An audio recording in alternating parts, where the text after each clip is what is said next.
Hi, it's Tim Hagen from Progress Coaching, and welcome to another episode of Coaching Conversations.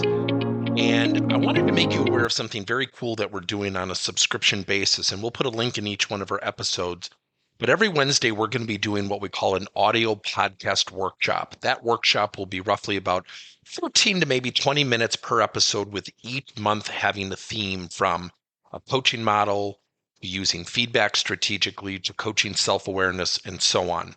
So if you could look in the body or in the content description of each episode, and you will see a link where you can join this subscription. These are literally 4 workshops every month teaching specific strategies to address a particular area of workplace coaching as it relates, again, to things like awareness, motivation, teamwork, and what have you. Here's the cool thing. It's only $10 per month, and each month you will get a handout that we will follow along with. So we also give you a tool for you to take notes as we go through each episode. We hope you'll check it out. When we're developing a sales coaching program, I think one of the most fundamental things that sales leaders need to do is to understand the basics. And when we think about coaching and coaching sales people, it's really a tough demographic. And let me give you an example of why. One of the things that we always talk about with salespeople is ego. They have strong egos. And it almost comes off as a negative connotation. Yet at the same time, let's think about sales for a second. It's the unknown. You're walking into rooms, walking into virtual rooms, not knowing what to expect. We have to think on our feet. There's certain things that are out of our control. Often we can do a great job, great sales presentation, and all of a sudden the prospect or the customer's budget got cut. So on paper, we look like we're not succeeding. We're actually failing, yet we did a really good job. So sales is tough enough. So you don't want reps without egos, yet those very egos often can get in the way of sales development and performance. Now, with this crisis, this presents a very, very unique opportunity. The unique opportunity is this. One of 3 things will happen out of this crisis with sales teams. You'll either limp or walk out of the crisis. You'll either jog out of the crisis or you will sprint out of the crisis. Let me explain. We now, most of us are not traveling. We're selling virtually. So let me give you lesson number 1. Lesson number 1 is very simple, and I hope you really hear it. We now can capture sales calls.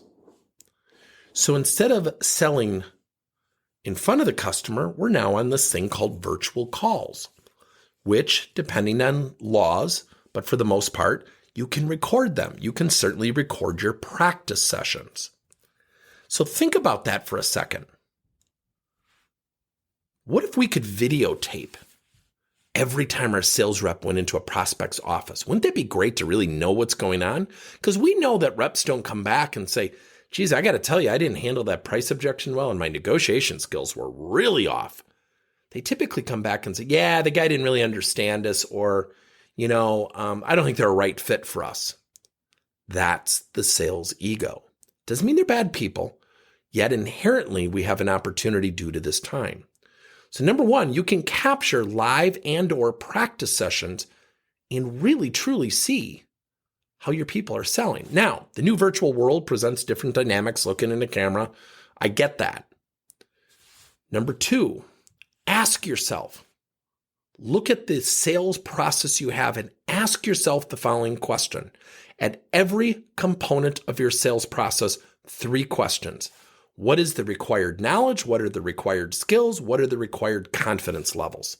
Let me give you an example. Negotiation. Knowledge. What do you want your people to say and do?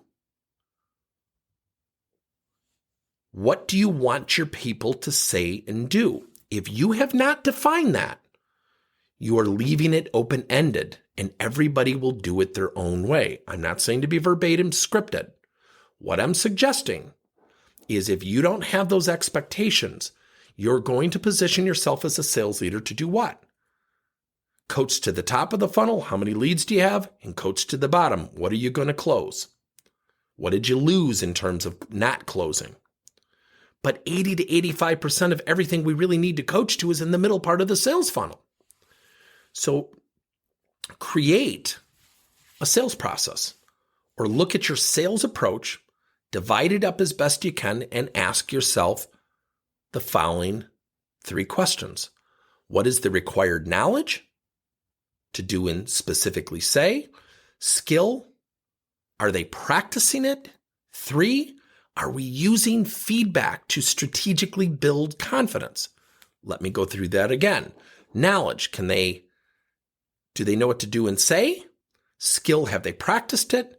And behavioral, confidence comes from 2 things, practice and positive reinforcement. It does not come from constructive feedback. So if you're going to build a sales coaching program, especially during this downtime, you're going to now be in a position to do something magical. Build skills, build talent, build knowledge, build confidence. The pandemic crisis has already shook enough people's confidence, yet you can use this downtime to 1, capture what's really going on. Let me give you a quick snippet of why that's valuable. I have a client who literally called me and was recording some of their sales calls and practice sessions. He said, I could not believe how we were representing our company. And I said, what do you mean? He said, I don't even think we know the features and benefits of what our products can do. And I said, oh, now this is a company that was having a record year. So I said to the VP of sales, I said, so what did this teach you? And he said, I don't know why we were having success. I said, maybe your products, maybe your branding, maybe your marketing. Yet we tend to assume when our numbers are high that everybody's selling really effectively. That's not always the case. That's why when people say it's all about the numbers, I get squeamish because it's not all about the numbers. It's about developing people that produce those numbers thoughtfully and consistently. So again, step 1, you can now capture what's really going on. Number 2, ask yourself the question, what is the knowledge, what are the skill, and what are the behavioral or confidence requirements? Step 3, create a program where you are directly coaching where time allows, and then create a peer-to-peer coaching framework.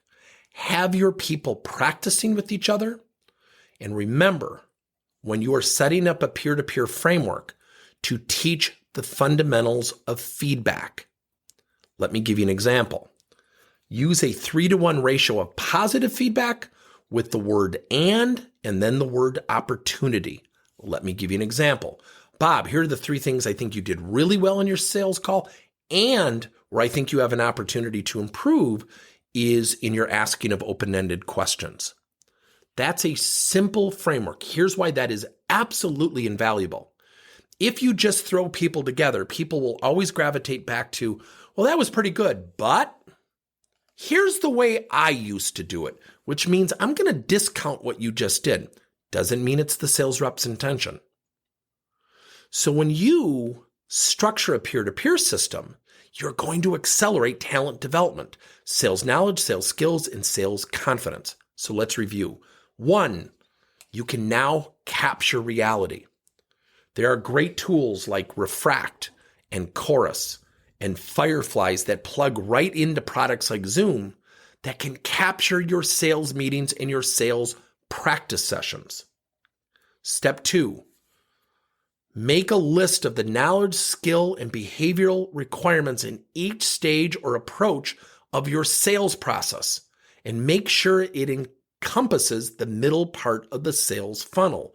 Step 3, set up a peer-to-peer network of practicing.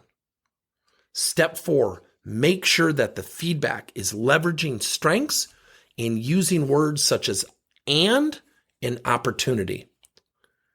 And that will put you ahead of the competition. The funny thing is, you're going to walk out of this crisis, or you're going to jog out of this crisis, or you're going to sprint out of this crisis. But rest assured, if you are not developing talent, or travel has subsided, if not stopped, if you are not dealing with reality of what people can do, not only from a sales perspective, but morphed into a virtual selling perspective, you are losing an opportunity. I hope this has been helpful. Thank you for listening to another episode of Coaching Conversations by Tim Hagen and Progress Coaching. Now, our company is always coming out with new and innovative solutions to help leaders coach their employees. And recently, we just created a new service called Coach to You, where leaders can pick and choose topics and assign 7 to 21-day programs for employees to learn and, more importantly, apply actions and then reflect and share what they're going to do going forward as a result of the learning. It's called Coach to You. We're literally bringing coaching to your employees. If you're intrigued, we'll have a link in each one of our episodes where you can get more information. And again, thank you so much for listening to another episode.